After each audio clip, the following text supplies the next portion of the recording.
Pessoal, boa noite. Então, nossa aula hoje de literatura infantil, PET 2, semana 2. A gente vai falar hoje de um assunto que a gente já discutiu até bastante no semestre passado, que são os contos de fadas. Só que agora a gente vai começar a aprofundar um pouquinho mais nesse aspecto do conto de fadas, né? Então, quem lembra quem foi o precursor, quem começou a trabalhar o conto de fadas na educação infantil? Vocês lembram de quem a gente está falando? No começo foi Charles Perrault, depois foi os irmãos Grimm. Foi o Perrault, Charles Perrault. E o conto de fadas, ele recebeu esse nome, né, em homenagem à cultura celta bretã, né, porque a fada era um ser fantástico que tinha uma importância muito grande para este povo, né? E como as histórias elas têm origem nessa cultura céltica bretã, ela ganhou esse nome de contos de fadas por conta desse irrealismo, desse mundo fantasioso que envolvia o personagem da fada, que ela é muito cultuada nessa população. Então, a gente já viu, né, que a primeira coleção de contos, primeira coletânea de contos infantis, surgiu na França no século XVII, organizado pelo poeta Charles Perrault, né? Essas histórias elas tinham origem na tradição oral e não tinham sido documentadas. Então, ele começa a organizar essas histórias, né? As 8 primeiras histórias que a gente tem registro são a Bela Adormecida no Bosque, Chapeuzinho Vermelho, o Barba Azul, o Gato de Botas, as Fadas, Cinderela ou Gata Borralheira. Que eu acho que Cinderela ou Gata Borralheira. Vamos lá. Henrique do Topete e o Pequeno Polegar. Essas foram as primeiras histórias documentadas nos livros de Charles Perrault. E aí ele começou a divulgar esses livros, né? E ela começou a ganhar proporção, e os irmãos Grimm, né, começaram no século XVIII, através de pesquisas linguísticas que eles estavam fazendo na Alemanha, que era onde eles moravam, eles foram percebendo um acervo de histórias, né, que eram passadas oralmente de geração para geração, e começaram a organizar também uma coletânea de livros, né? Então, a Bela Adormecida, Branca de Neve, Chapeuzinho Vermelha, a Gata Borralheira e outros contos. Só que, diferente do Perrault, que registrou as histórias do jeito que ele ouviu, do jeito que elas eram contadas, os irmãos Grimm, eles eram cristãos, né? E influenciados pela crença religiosa que já dominava naquela época as ações da população, eles foram fazendo alterações nessas histórias, porque elas apresentavam os textos muito polêmicos, muito violentos, e que contrariava a crença que eles tinham na época. Então, aí, as histórias começam a ganhar uma roupagem mais infantilizada, né? Tendo o cuidado do que a criança podia ouvir, não. Perrault simplesmente pega as histórias e transcreve do jeito que ele ouviu.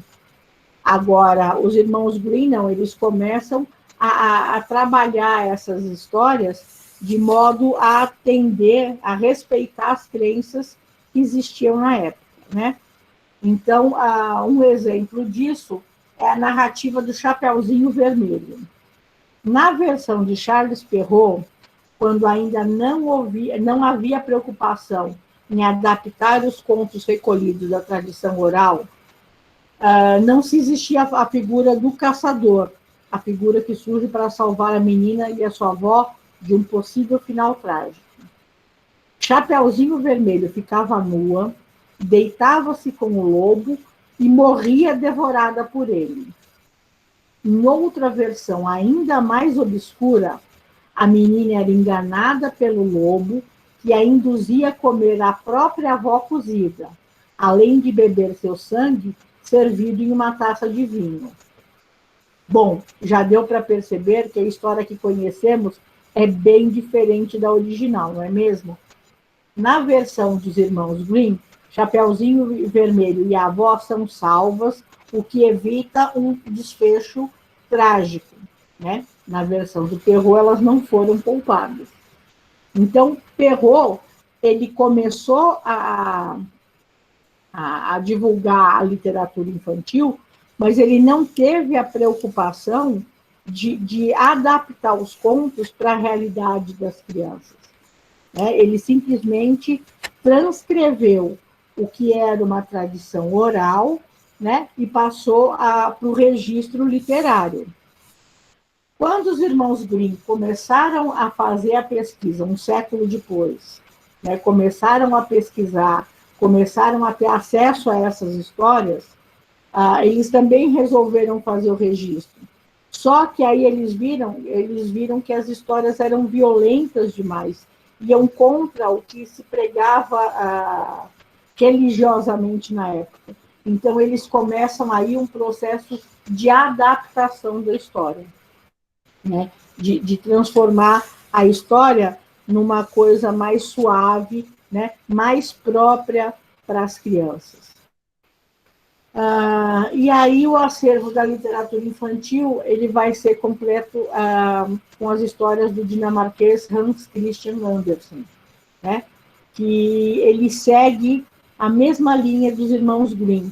As histórias deviam ser permeadas pelos mesmos ideais, defendendo os valores e a fé cristã, porque era muito forte nesse período, né? A fé cristã, os valores morais eram muito, muito arraigados na sociedade. Então, como que você ia contar uma história que a menina deita com o lobo, é violentada por ele, ou come a avó e bebe o sangue dela, né? Essa história não ia poder ser contada dentro das casas que tinham uma moral tão estreita, tão firme. Então, eles também começam ele também começa a fazer adaptações. A diferença principal das histórias do Andersen para as dos irmãos Grimm é que o Andersen, ele era um religioso fervoroso. Então, ele começa a colocar nas histórias conceitos morais, né, de que o céu só seria alcançado se a pessoa sofresse para pagar os pecados dela aqui na Terra, para poder ir para o céu. Então, os contos de Andersen, eles originalmente são muito tristes, porque normalmente os personagens morrem no final, né? Depois de sofrer bastante, eles morrem, né? Que é a história da pequena vendedora de fósforos, que é uma menininha de uma família muito pobre, que não tem dinheiro, ela vai vender fósforos no inverno, né? Para conseguir dinheiro para ajudar a família dela, e ela fica olhando pelas janelas das casas, e as casas aquecidas, com comida, e ela sem ter aquilo. Só que está muito, muito frio. A roupa dela não é suficiente para agasalhá-la. Então, ela começa a acender, um a um, ela vai acendendo os fósforos para se aquecer, para continuar trabalhando. Mas ela é ignorada pelas pessoas que passam na rua, né? E aí os fósforos dela vão acabando, ela não consegue vender. Ela gasta os fósforos para se manter aquecida. e ela não consegue vender fósforos e ela morre congelada e com fome, né? Ignorada por todo mundo. Então, é uma história triste. As histórias dela do Andersen, originalmente, são bastante tristes. Depois, elas foram também ganhando algumas versões um pouco mais amenas, né? Que a gente não precisava ter tanto sofrimento para atingir o céu como ele achava que precisava. Então, a gente percebe, analisando o percurso da literatura infantil, né? Nós tínhamos visto a criação no semestre passado, né? Conhecido um pouco sobre esses autores, e agora a gente percebe que eles tinham uma linha, né? De como esses contos, desde Perrault até Andersen, eles começaram a ser suavizados e adaptados. Lembra que a gente viu na aula passada a respeito da necessidade da adaptação, né? De transformar aquilo que você está vendo, que você quer contar para a criança, de uma forma mais harmônica, né? mais palatável, mais de fácil entendimento para a criança. E esse foi o percurso que as histórias infantis foram tendo até hoje. Ok? Alguma pergunta a esse respeito, gente?